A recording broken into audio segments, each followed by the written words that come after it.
ఊబకాయంతో బాధపడుతున్నవారు, లావు తగ్గాలని కోరుకుంటున్నవారు రాత్రి సమయంలో అన్నం మానేయడం చాలా మంచి పద్ధతి.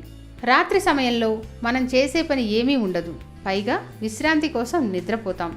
నిద్రించేటప్పుడు మన శక్తి ఏమాత్రం ఖర్చు కాదు. దాంతో నైట్ తిన్న ఫుడ్ ద్వారా వచ్చిన క్యాలరీలు అలాగే పొట్టలో డిపాజిట్ అయిపోతాయి.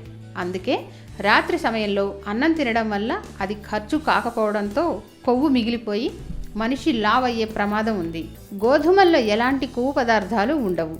వాటిల్లో ఎక్కువగా విటమిన్ బి, ఈ, copper, iodine, zinc, manganese, silicon, magnesium, calcium వంటి ఎన్నో ఖనిజాలు ఉంటాయి.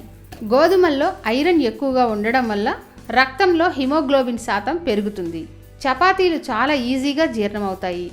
జీర్ణ వ్యవస్థపై ఎలాంటి ఒత్తిడి పడదు. ఏవైనా అతి అనారోగ్యమే. అందుకే చపాతీ కూడా ఎక్కువగా తినకూడదు.